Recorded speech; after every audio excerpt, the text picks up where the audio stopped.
Download now. Find your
and triumphant, built for fans.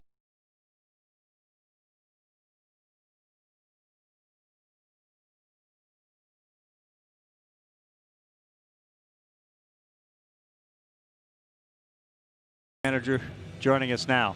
You'll see him on Yankee telecast if you have the Yes Network, and he joins us. All right, so with all your expertise, I thought you would be the best to try to explain to us what managing a 60-game season will be like. What are the differences other than the 100 games that aren't going to be played? Well, I think there's a sense of urgency in the guy that can get it joining across us now. team that You'll see him on Yankee everybody telecast goes through good and bad have the Yes Network. Everybody's in play call. All right, so with all your expertise, I thought you would be the best to try to explain the teams to that have us some versatility, managing that have a depth in their 60-game pitching, season, and don't go too fast right now with their pitching. I think the teams that have the healthiest pitching staff the last 2 weeks of the season, that would be paramount for me, because mistakes made back in '95 when we did this, when we went back, was the people went too fast with their pitching. They paid a price. Yeah, that's a good point. You have experiences that not a lot of others do, including, as you said, '95, as Zach Britton has taken the place of Mike King on the mound, and his first pitch is in there for a strike. Explain what it was like in '95. Well, we played the first game, I believe, in Coors Stadium with replacement players. It was awful, just awful. And we knew that we were going back to Fort Lauderdale, and when the ball went between my second baseman's legs at the end of the game, the coaching staff was tearing their jerseys off going up the runway. And we went back there. We had 2 or 3 weeks to get ready. And we had to really slow it down and not assume anything. You can't just pick up where you left off. And playing in inter-squad games is completely different, and even exhibition games. There's different sets of intensity in exhibition games and inter-squad games and regular season games. Yeah, but Buck, this is 60 games. I mean, how much leeway, how much rope do you give your players if they come out to a bad start in just a 60-game season? Well, I think it's, if players see panic in you, then they're going to be, their play is going to reflect it. I think, you're going to really see some managers expose themselves positively during this, because there's no blueprint for this. A lot of this is going to be a feel. Knowing your players, it's hard to meet with your team. How do you meet with your group of players, your 30 players, because you can't do that? That's going to be a challenge. But, teams that have been together, like the Yankees, and know each other, they don't go through that period. There's some teams that are going to spend about 2 weeks together and be expected to play as a unit, and that's going to be challenging. Yeah, so a lot of teams built themselves differently this year. In a lot of years, that makes a great deal of sense. We brought in a lot of, it sounds like, and it's an interesting point, that because you've upgraded, the Cincinnati Reds are a great example. They're one of the White Sox brought in a lot of new players and good players. But you brought up that's a good point. This could be a challenge in getting everybody on the same page that hasn't been together. There's the blessing and the curse. Well, these guys are playing inter-squad games with, cameras all over the park. How do you put in signs, Eddie? How do you put in your bunt defenses? How do you put in without the whole world seeing? And believe me, bunt defense and bunt offense is going to play with the man on second, nobody out. I think the Yankees played 11 extra inning games Aaron and I were talking the other day. So that means mathematically you're going to do about 4 this year. How'd you like to win all 4 of those games? So attacking that situation and being good at it is going to be paramount. Buck, I don't know if you see it on your screen. I don't know if you can see the game. I believe right now the Yankees are going 5 infielders. Yep. With Zach, that's not a bad idea. The only thing about, Zach, we talked about that some, but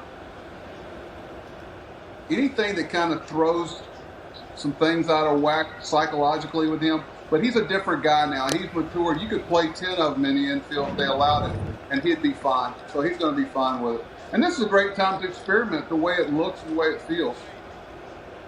And by the way, you're bringing in Andujar from left field, who obviously is an infielder. Yeah, that's the big advantage the Yankees have. They have so many multiple position players.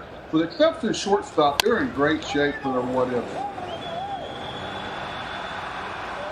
That would have been caught if you played a The conventional way to beat. Yeah, Pardon? and that's the way to beat the 5-man infield, especially against Zach Britton. Try not to pull him. Eddie, that's the other thing. If you look at Bryson DeChambeau and the PGA, the trap. If you think of hazards in golf as being defensive players, golfers are trying to hit the ball over the hazards, and players today are trying to hit the ball over the hazards, which are players, the defenders. And if you try to do too much off Zach, the big swingers and the guys that really try to get big with him, he eats them up. All right, so you bring up Bryson DeChambeau. We're in the middle of a baseball game, and I know he's your guy, but did you see what your guy did yesterday?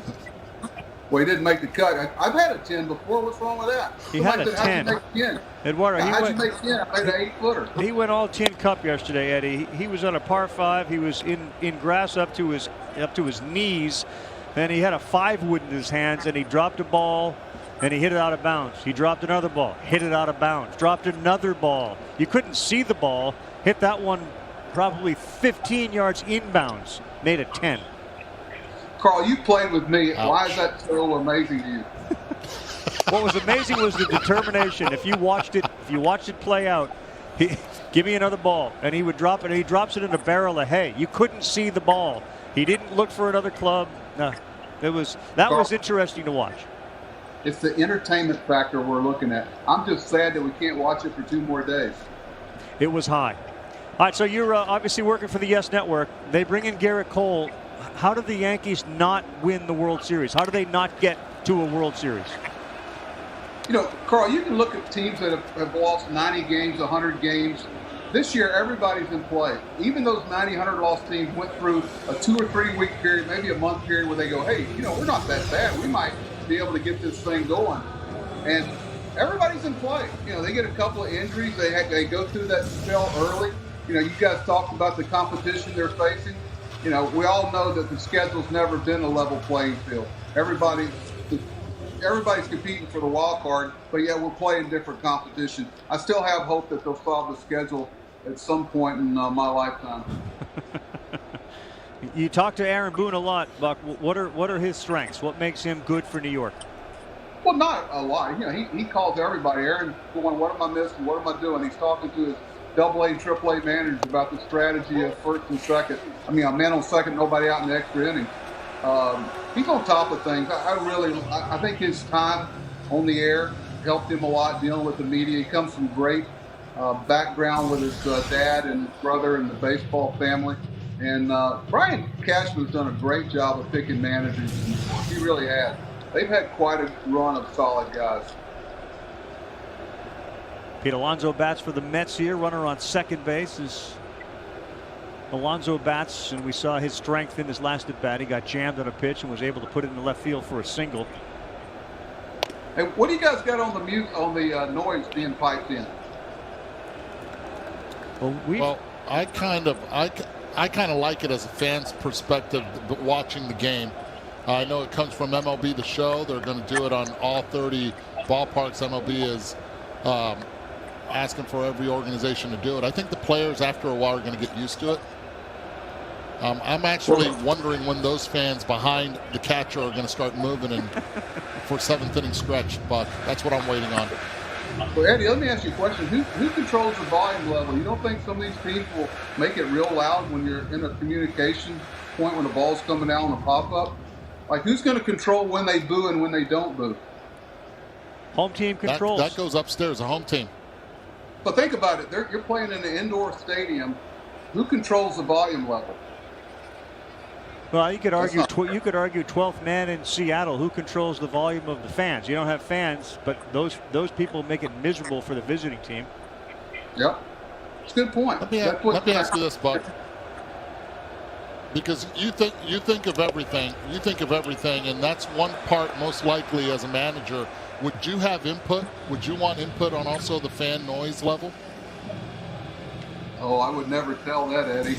You know, we did a drill down in spring training where you simulate choose to use. noise. Typically, though, have the car rattling is his MO. Where the ball's at the apex, but you can't hear yourself thinking the big leagues on pop-up. But yet in spring training, you practice with no sound, so we tried to simulate the sound. Yeah, and in the corner of the lids, my thing is, what happens if you say you're in Houston and the volume goes higher on plays you have to communicate? I just picked Houston out of the air. Right. Tells he's going to come out here and swing punches. Yeah, it's just who controls the volume level. Not a small man at all. It's just a competitive thing. I'm not paranoid. I'm alert. When he went to shake my hand, I think I grabbed one of his we heard all the fingers, complaints from Sarasota when you were managing the Orioles about the sound, the noise.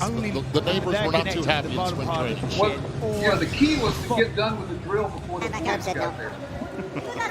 How about Pete Alonso right there? Change up, running away from him, and for the second time, he delivers a hit. This time he knocks in a run. Now, I don't know How special is Pete Alonso as a hitter? any of this, because the Lindsay is a FIA and ADCC Asia champion on the ground. You can tell he takes a lot of pride in his work. I like he's got a great face, a very, just a good look about him in the competition. Here's Cano. Go ahead, Buck. Go ahead. The highlight of this game is Cano beating out the double play balls. That's the type of thing as a manager you really like to see. So what if you're the manager of the defensive team on that play? We might have a little talk from 6 feet away down the runway. Yeah. You know, that's the thing in the big leagues is getting your clock on. You talk all the time about trying to slow someone's clock down or speed the clock up, and that's what has to come back for players. That's one of the things that spring training helps you with. Choose to use. Typically, Cano bangs that one to the ground, and that'll do it. I see the Caddyshack Gopher behind you, Buck. A little bubble gum. You go enjoy that, and thanks very much, my man. Thank you. All right, you guys, good fun talking to you. You're the best. Sting you in the faces.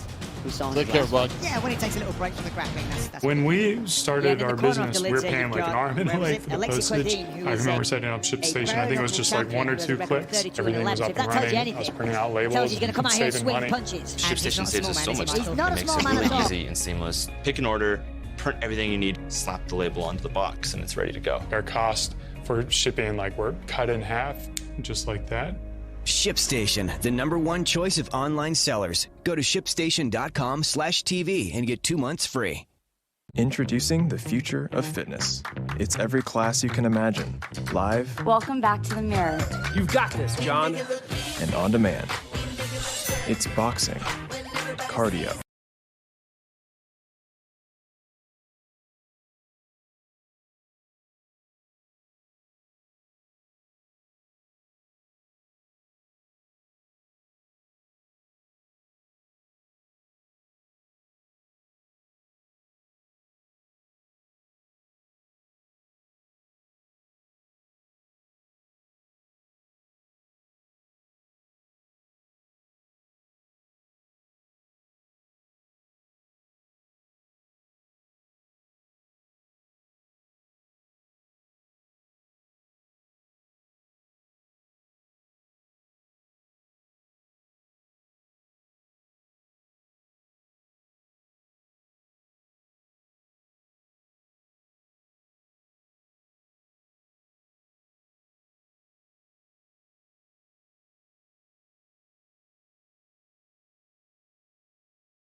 game of the regular season Thursday night, little double header. All right, Eduardo, on the mound now, Jeurys Familia. The Mets bullpen with an if, because everything comes with an if. But if Familia pitches well and Diaz rediscovers and Dellin Betances returns and Seth Lugo goes swingman, it has the potential to be terrific, but there's some ifs there. It is, and I think it all starts with Edwin Diaz. Last year struggled early on. A lot of people in the league were saying that he was actually tipping his pitches and not 15 to 20 really so detectives much working with this his glove, right now. You had a whole where campus he on would edge, land. and understandably so. Ma'am, as far as I'm afraid there's no easy way to tell you this, where his but left your foot would land granddaughter, on his Timonica, stride, she was crossbody. murdered. No! Something that the Mets have addressed. No! I'm afraid so. Familia looks good too. You heard Luis Rojas talk a lot about the conditioning of Jeurys Familia. It's a big challenge. I understand that they're all major league players and professional athletes, but you step away from the sport for a while and you don't have necessarily the access that you would when you're with the team and the workout facilities when you're with my friend Marlon Barnes killed his wife. The guy that was...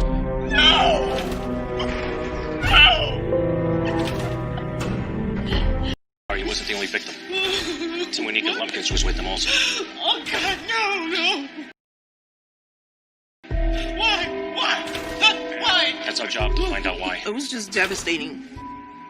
It was just devastating, period. I just couldn't imagine anybody wanting to hurt him. Back at the station, detectives begin researching their two victims. Marlon Barnes and Tim Brittany Drexel disappeared on April 25th, 2009.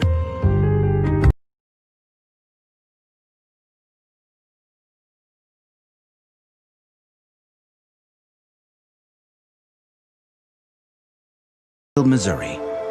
42-year-old hairdresser and mother of two, Cheryl Levitt, is moving into a new home with her 19-year-old daughter, Susie Streeter.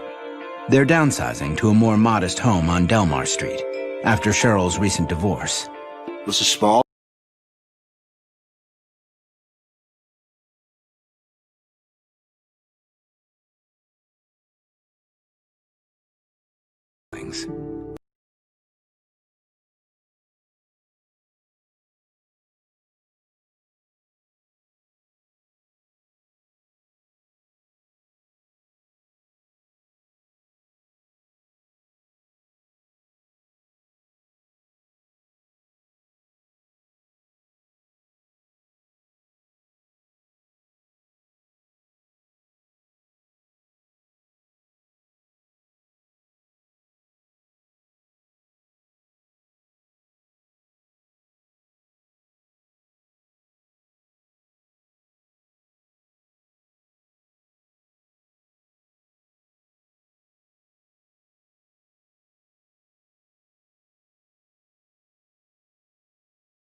Seen so far look a little different.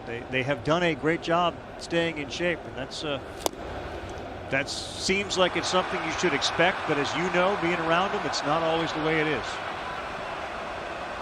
Yeah, not as always the way it is, and this is one pitch that Familia needs to be able to execute, and that was perfectly done right there. That split finger coming off that fastball hard in. Mike Ford struggling to be able to hold back on that pitch.